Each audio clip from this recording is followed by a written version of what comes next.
Welcome to The Drummer and the Great Mountain, a podcast where we share effective tips and practices for working with adult ADD, ADHD in a natural, effective way without the use of medications. Each episode, join me, your host, Bahman Sarram, along with the author of The Drummer and the Great Mountain, Michael Joseph Ferguson.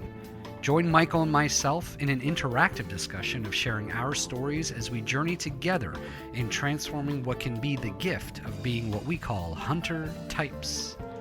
This podcast is intended to be your audio companion to the book written by Michael, who joins me each episode where we both will strive to foster dialogue, give you our personal insights, and share both of our experiences on this similar path that we are all on.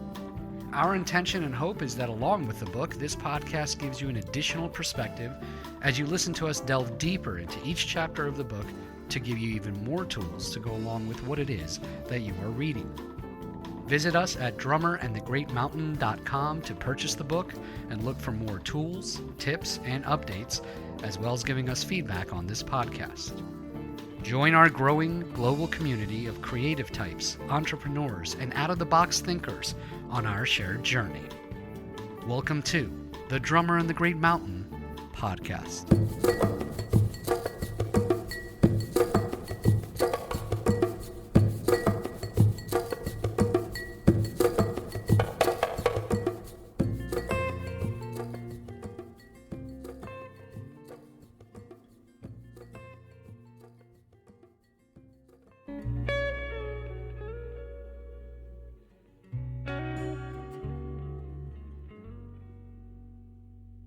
Hello and welcome to you all in our Drummer and the Great Mountain podcast community, and welcome once again to the Drummer and the Great Mountain podcast, an audio companion to the Guidebook to Transforming Adult ADD ADHD by Michael Joseph Ferguson.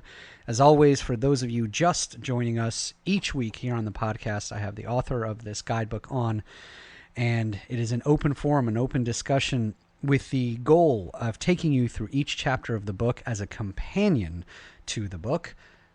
And of course, our goal is that you've bought the book, you're going through things, you're going through a process, but we want to be there through this process with you. And that's been the goal of this podcast ever since we've been doing this now for almost 14 or 15 episodes. For those of you that have been with us all the way and been giving us feedbacks and comments, we thank you. We're enjoying it. We're thriving in it with you.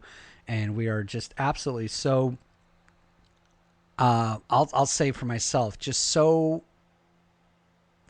feel very blessed to know that this is making a difference. And your feedback is kind of what, not kind of, it is what drives that. It's knowing this podcast, being your companion to the book, that both of these things together are making a difference for you. And always remember, we're in the same boat as you. We're all in this together. And with that in mind, I thought it was really just important to start out today's episode. Some feedback we got that Michael shared with me that I can't think. When I read this, I have to tell you, the feelings that came up for me were powerful. They were really powerful when I read this email that came to us. Because I think I've never heard it summarized this well, and I'll get Michael's thoughts on it too. So I'm just going to read it to you from one of our listeners and one of the people that's going through this book now. And here goes. I just subscribed to your podcast on my way to getting the book. It's blowing my mind so far. All of this great information has helped quiet that inner battle between, quote, I feel driven and capable, and some very smart and concerned people tell me I'm broken.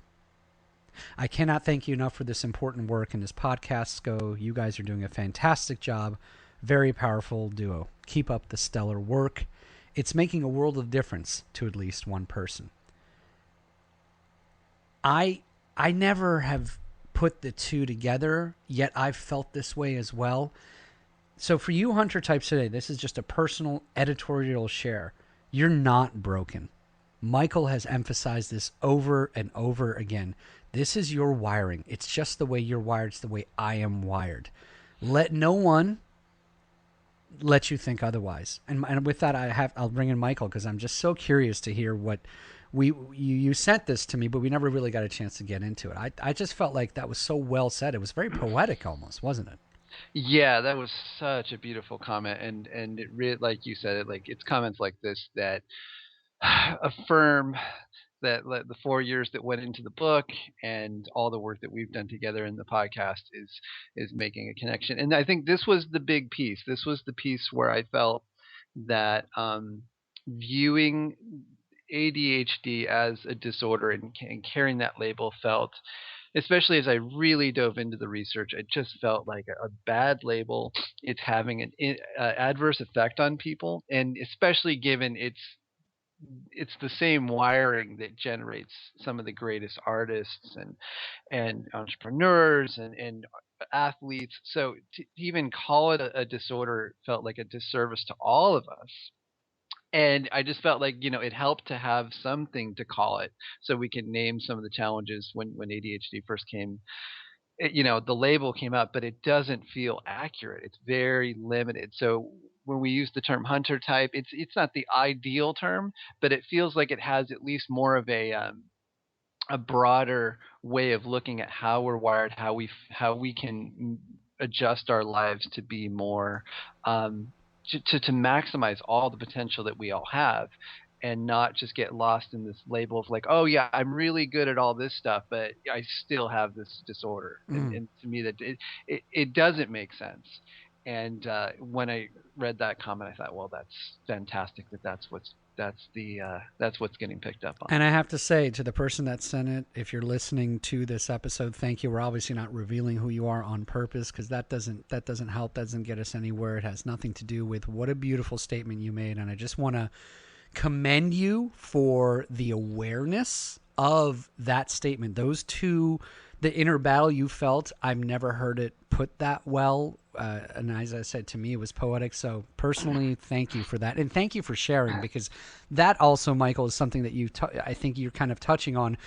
When it's a disorder, it makes a person go into their turtle shell and then not want Yeah. to talk about it. And then here we have through the podcast, I'm not patting ourselves on the back for ego purposes. I'm sharing so that more people share, because this is what then brings other people to the forefront and want to transform, and then we can all help each other. Is it when it's not seen as that, it's seen as, wow, this is just the way I'm wired. And by the way, this is how I felt about it this whole time. I think it's very powerful, and it just can be of help to others. Yes, and I would encourage all those listening that, especially I think now we're both getting, me and Bahman are getting a sense of like what is being communicated, and definitely if you know people, which I'm sure you do, it's at least 10% of the population, and we all tend to pack together. I know lots and lots of hunter types. So, uh, share it with people that you think may benefit, especially people who are artists or people who are in the creative fields. This is the area that both of us are most familiar with. This is sort of the target audience that I wrote the book for, and would love to continue to build the community. Well said. And before we get into continuing on our topic from last week and some tips and practices, one thing I want to note on a personal level is the part about how this listener said some very smart people, and this is Yeah. this is exactly the paradigm that's so hard to break, because you have some very smart people, and I don't know if this person's referring to family or friends or both. When Yeah. they put this judgment on you, it makes it even tougher, because you're like, well, maybe they know what they're talking about. And I've been in the same situation with family. And Yeah. once I've been going and continue and will continue to go through this transformational process, Yeah. is that no, please don't put a judgment on me that I'm anything, including broken, the way this listener said. Yeah. You are you. And I know it sounds cliche, but you are you. Good for you in a sense, and with positive and love, that you can operate in this way on these topics, and you manage your life in this way. That's not the way I'm wired, but I'm working on it. And I've already noticed the improvements, and I've already noticed the change it's made in my life. In the end, correct me if I'm wrong here, Michael, the point is, and if I can use one of the terms we've talked about, farmer type friend that you judge me as broken, perhaps, and I'm just putting myself in this person's situation. I'm never, no matter what I go through in this process, I'm never going to be a farmer type. That's the whole Yeah. point. So Yeah. you be you, and I'll be me. That's it. That's really well put. And to give credit to the people that care about all of us, and I know I've gone through it. I Mm-hmm. know most of us hunter types have gone through it.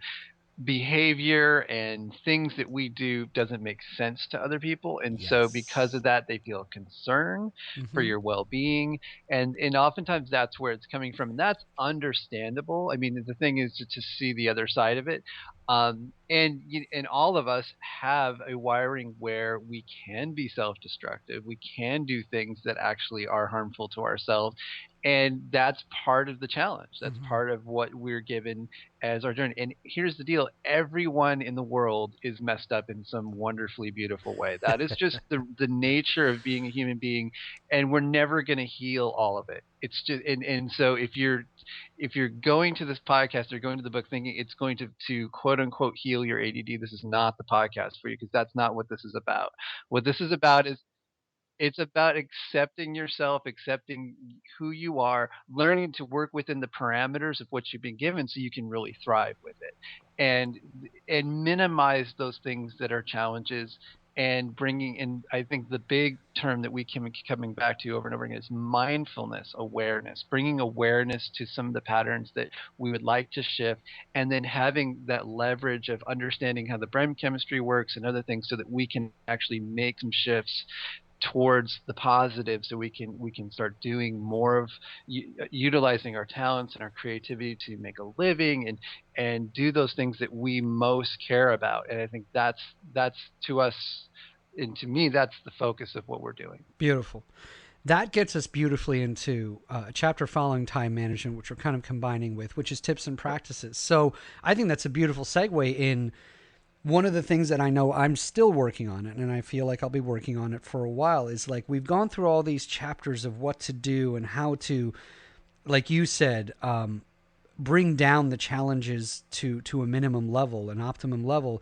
Now we've done all these things. Now it's about rearranging our life to be a more hunter type friendly. Again, keeping in mind we're not talking about a cure. So here it is in tips and practices. Talk to us about what you wrote in the book about rearranging our lives to be more hunter type friendly. Yeah, so this chapter in the book is a lot of different aspects. It covers finances, it covers organization. There's a lot of different pieces, but all of it kind of comes back to how do you start to with everything that we've covered so far, how do you start to arrange your daily routines, your organizational systems, your work life, home life, your creative projects, so that you're maximizing your potential? And there's a lot there. There's a lot in terms of just basically bringing all these pieces together. Um, what we're going to cover today specifically, because there's so much in that chapter, we're going to we decided to kind of coalesce that into the theme of organizing your thoughts and in organizing your life. So in terms of building good organization systems, that's the thing that's placed on a lot of hunter types is we're disorganized. And I know some of you have mentioned you have challenges with organization. It's common. And instead of going into which is there's a lot of information out there of like, okay, here's how you file this, and here's how you're. We're not going to cover that on this podcast. We're going to cover about how do you organize your thoughts so that you design systems that actually work within the structure that feels most comfortable to you. And so we're going to revisit a little bit what we covered last week on the time management chapter, and we're going to kind of look at meta concepts. So, how do you create good systems that maintain themselves and that they are supportive to you, and you're able to understand them and not overcomplicate them? So that's going to be the theme, and then we're going to go into actually a couple of very specific realms in that, in terms of note taking and mind mapping. Very interesting what you said twice there. I picked up on, which is this process that you've written about is as much about, right, we've said it so many times, being a hunter type, having routine, having some kind of steady routine, and writing things down and sticking to goals, which is something we honoring ourselves has come up. The integrity topic has come up to ourselves. Last week came up in time management, Mm-hmm. but I find it that's all like physical external stuff, like being organized, getting to things on time, and sticking to goals. And then there's Mhm. this internal thing of actually learning the habit, which we're not good at intrinsically, organizing our thoughts. That's kind of a deep concept in itself, because what you're trying to do is step up one level above you and your brain and say, normally you don't think like this. Let's think in this way and let's actually do that. And that goes along.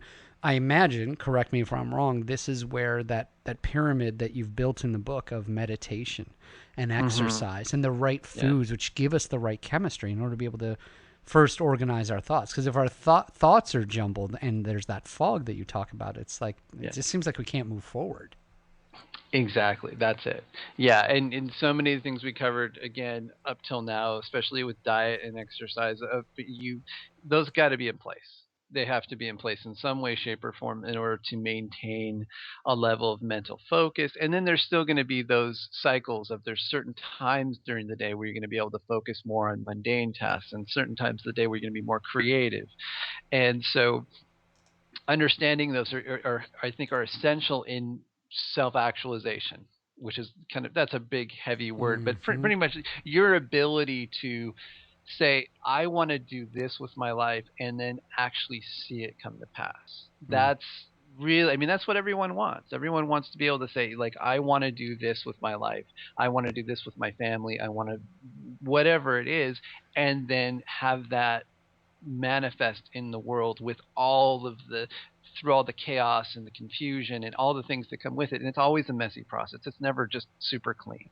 But to be able to keep that thread going, coming back to it over and over again until what you are thinking about comes into manifestation in the action in the world. And so what we were going to cover now is sort of here are the big pieces that you do a couple of these things, it's going to help that process move more smoothly and effectively. Great. Let's get into it. Start giving us some tips just coming off of our time management piece last week.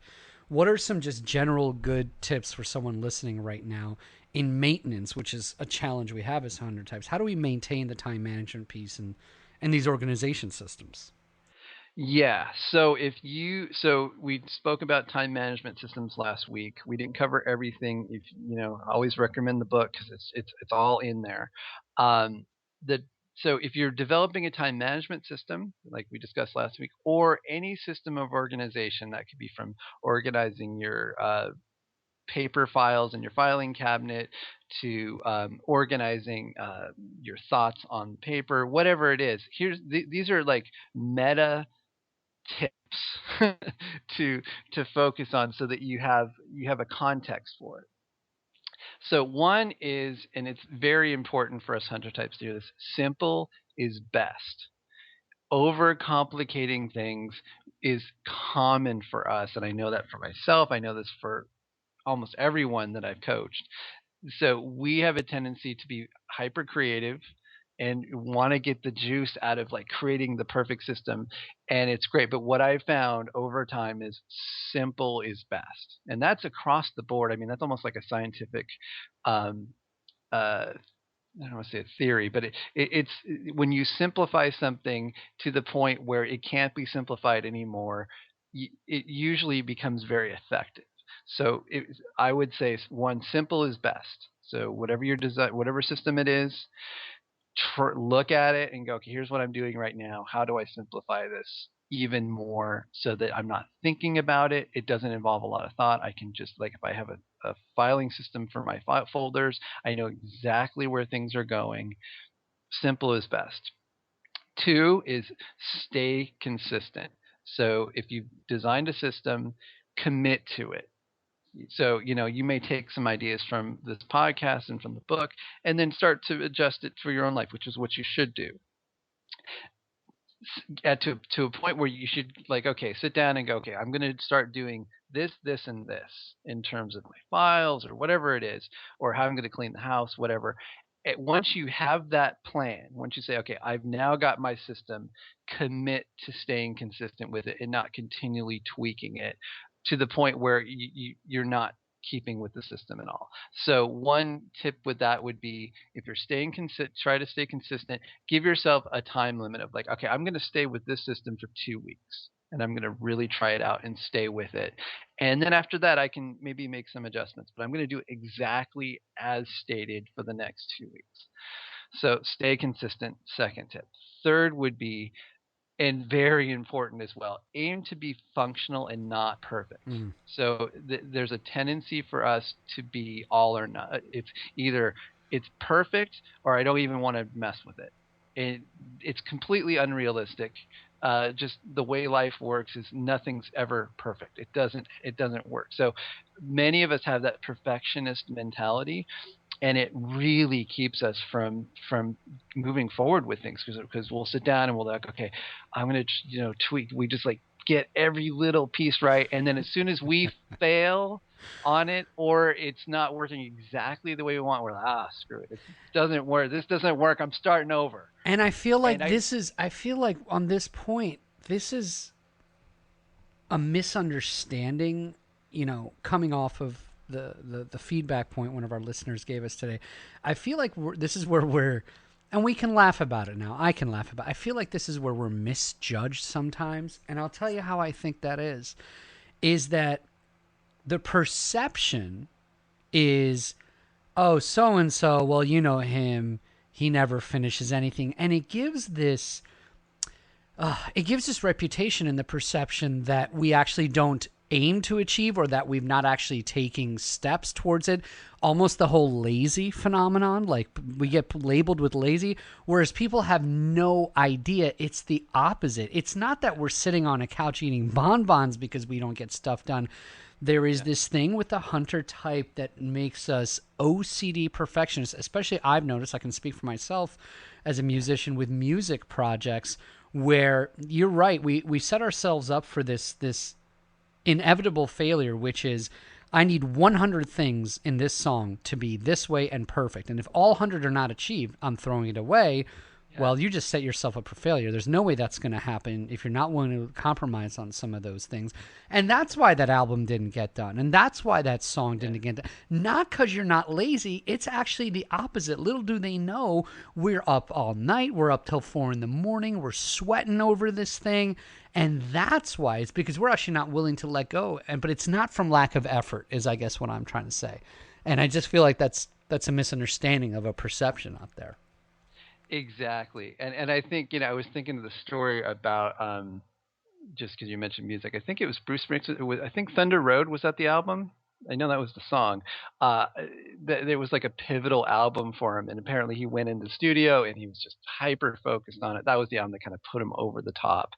And he was they finished the album, he listened to it, and he was so angry. He took the record and just threw it and broke it. And he's like, it's terrible. And that ended up being like the most, and it's that level. And so here's the deal. It's like that part of us that wants perfection is beautiful and can generate the most amazingly refined art and creativity and ability to do things. So, but it needs to be kept in check. If it takes over, and especially if it starts to go into time management or organizational systems, it's deadly. So it's about keeping that piece in line so it doesn't take over your whole life. So again, aim to be functional with your systems, but not perfect. Avoid the all or nothing. And all or nothing is, I got to say, one of the top themes I cover when I do coaching work, is that to really start to erode away and soften that all or nothing perception, because it really can do a lot of damage if not kept in check. So I would say it's a good area to journal about. If you've taken up some of the journaling tips that we've mentioned, all or nothing is definitely something to look at. Got it. Moving on. So in terms of time management systems, and I'd say in a lot of your systems, if you use it 75% of the time, it's a perfect system. So it doesn't have, so inherent in getting the system in place, especially with time management, if you're using it 75% of the time, even like 60% of the time, it's working. it's a good thing. Don't think that, okay, now I'm not using it all the time, therefore it's not working. I will, and I can say that. I mean, most of the systems I have, I'm going to use them at least 75% of the time, but it's never 100. It's almost rarely 100 for any system that I've set up. I'm always going to fudge it a little bit, or I might write something down on a piece of paper. And so it's important to recognize, like, what is a perfect system. The perfect system is something you're using 60 to 70% of the time. That way, get that into your head, is that's what perfection is.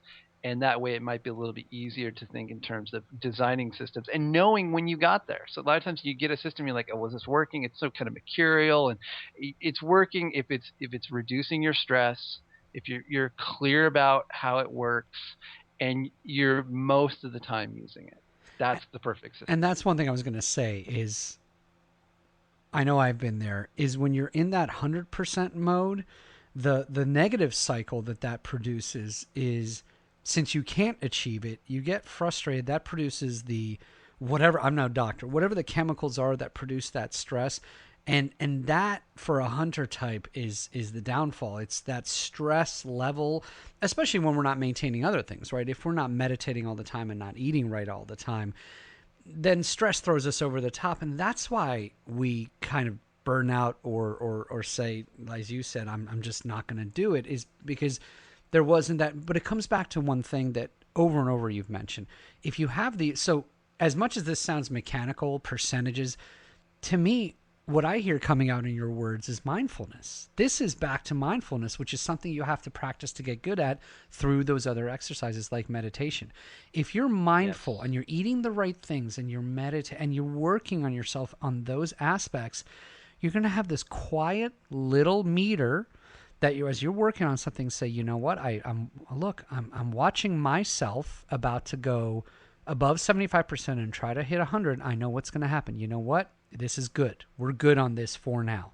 Or let me Yes. take a break and come back to it. So that's what I heard coming at me when Yes. you were saying that, is it comes back to that mindfulness.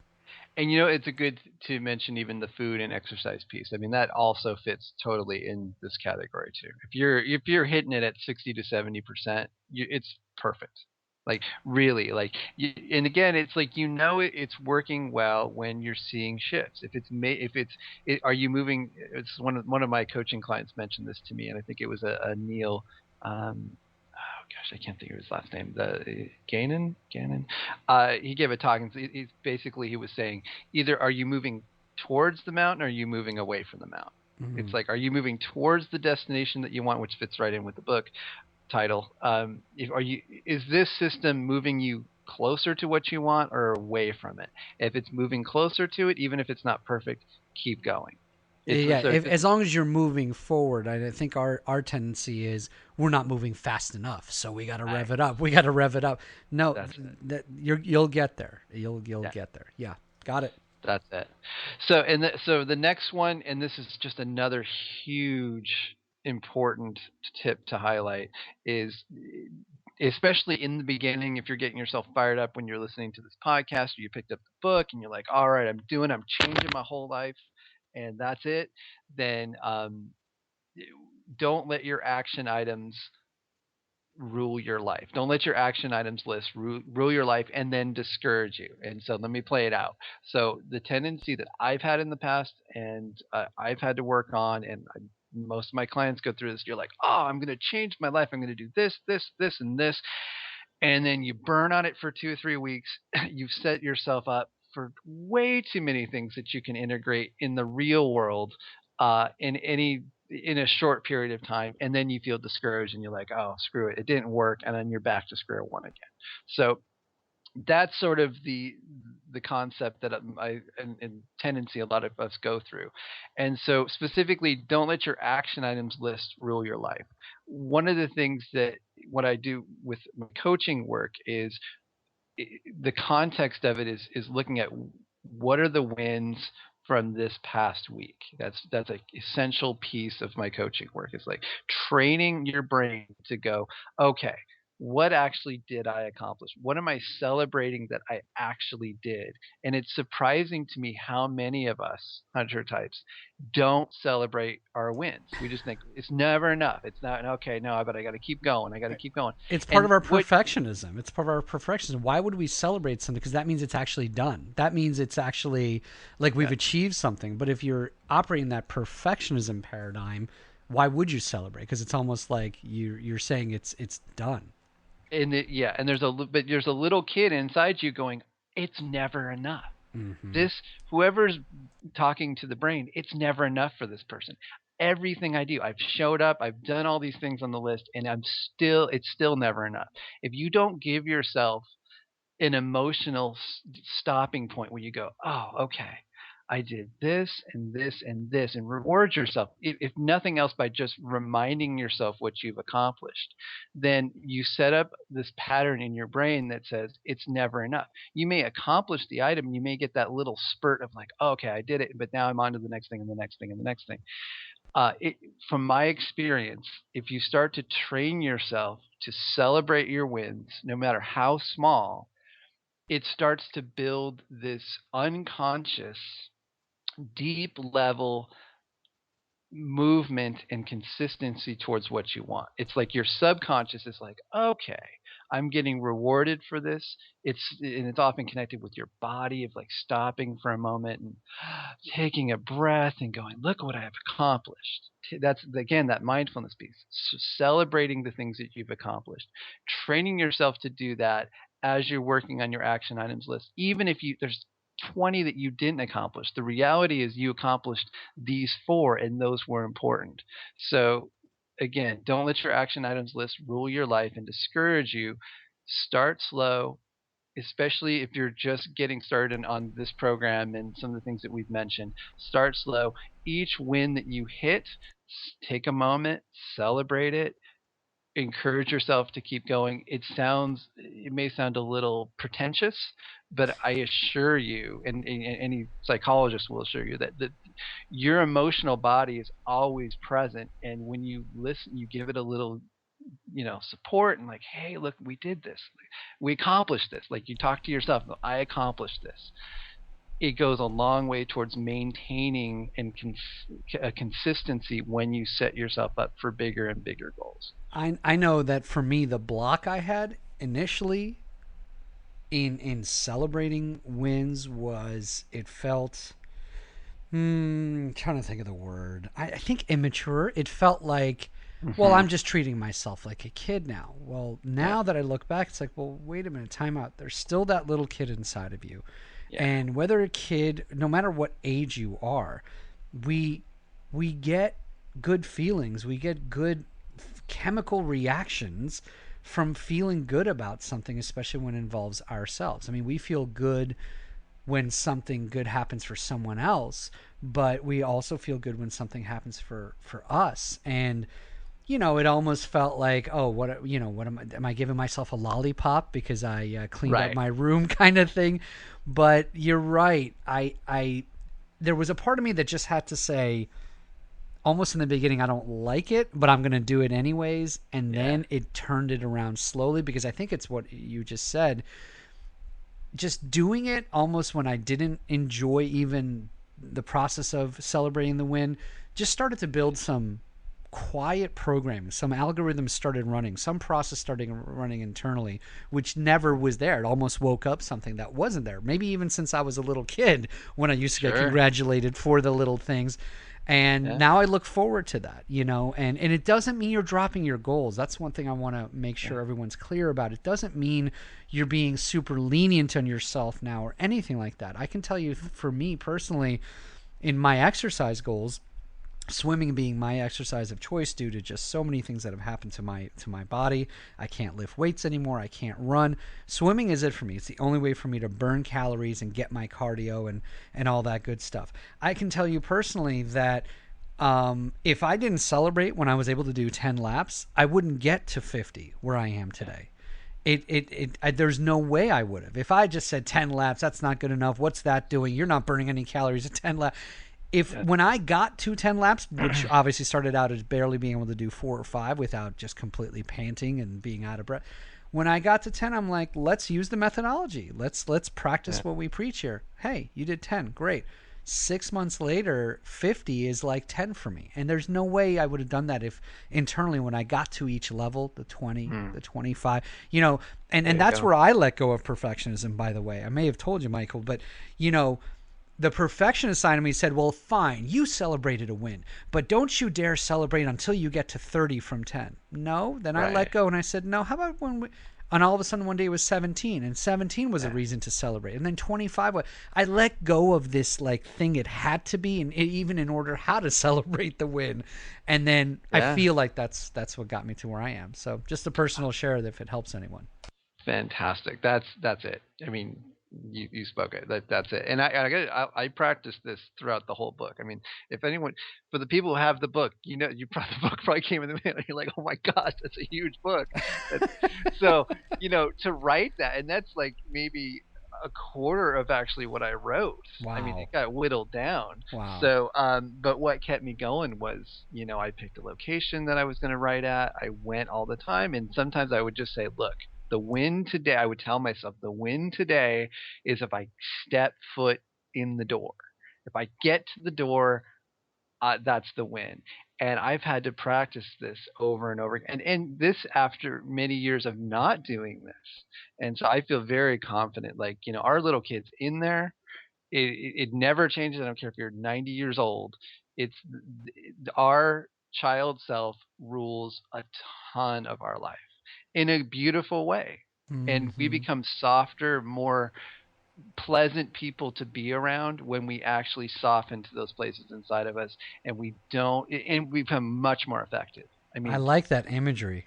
God, I like that imagery. We're softer when we give ourselves a little bit of a break, aren't we? We're just, yeah, and imagine the aura you're giving off there and going to relationships. This is huge. You're going to notice a big turnaround, again, personally speaking, in your relationships wife, girlfriend, boyfriend, whatever the case may be for you, living with someone, not.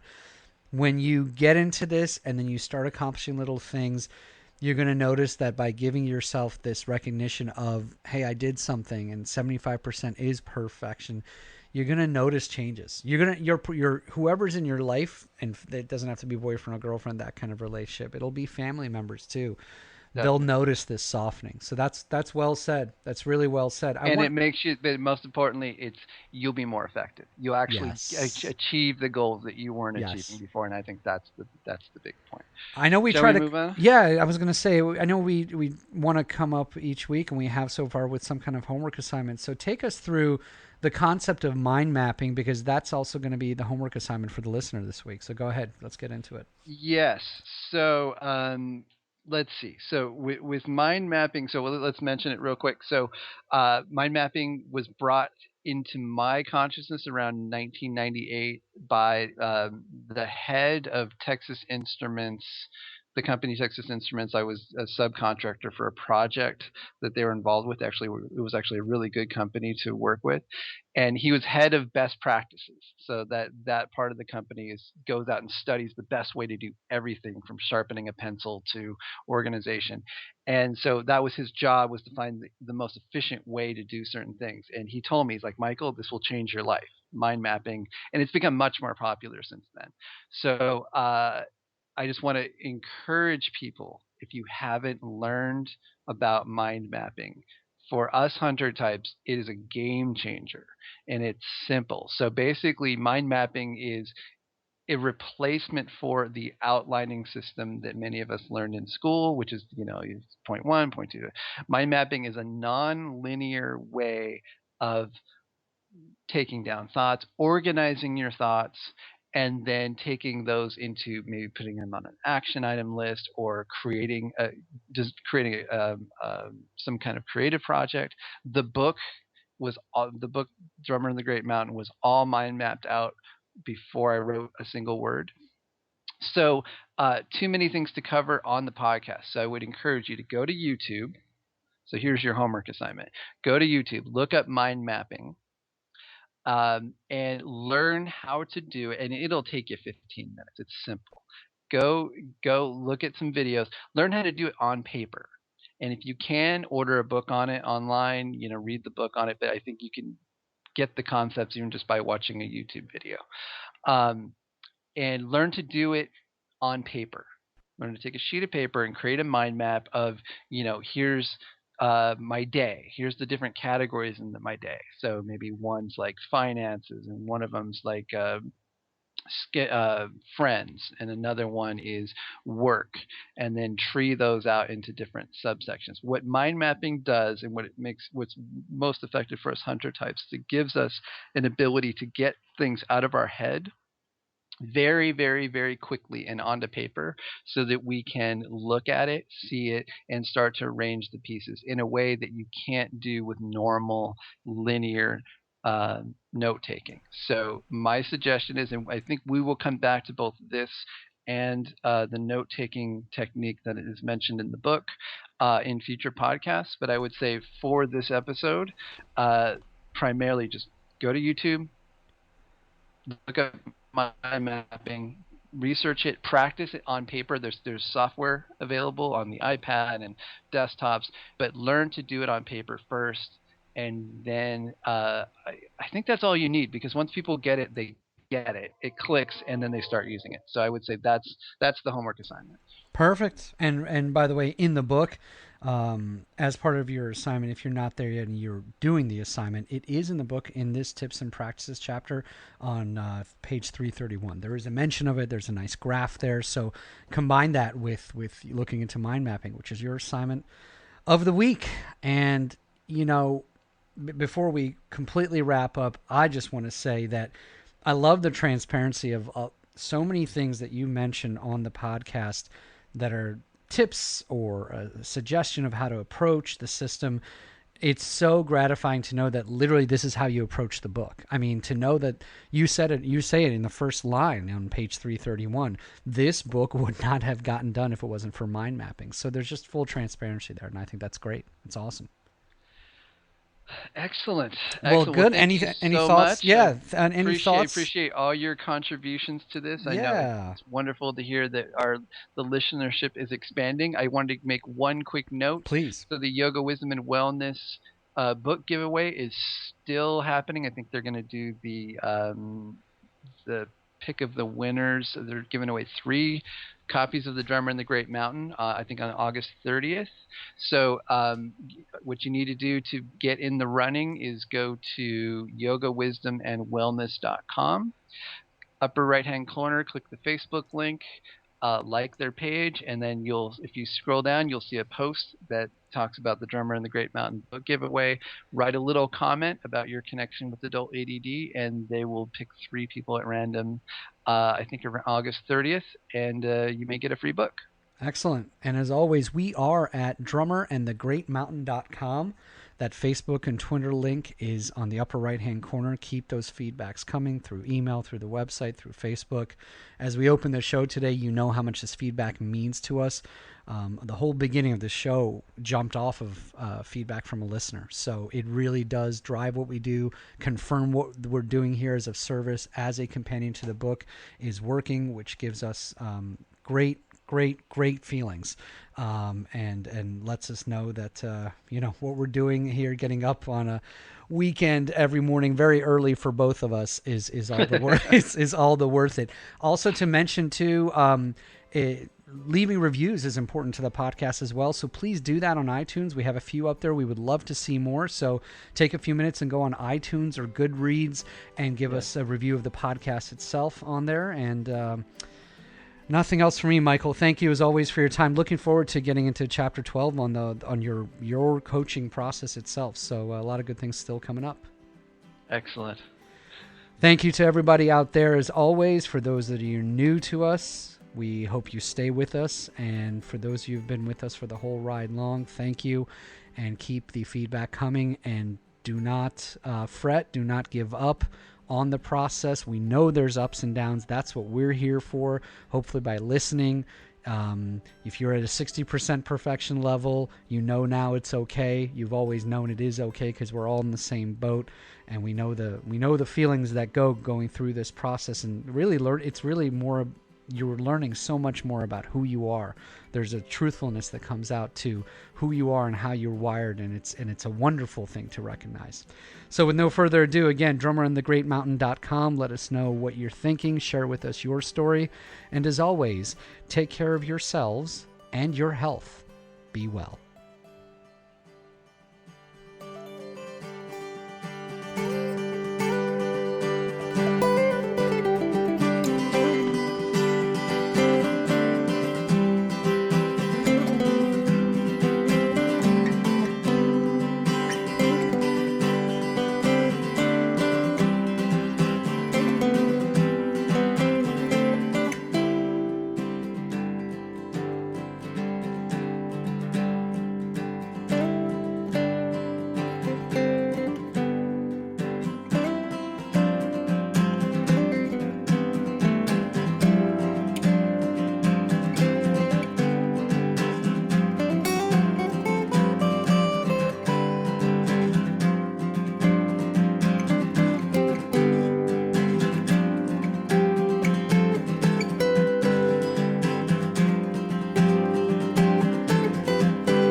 Thanks for tuning in.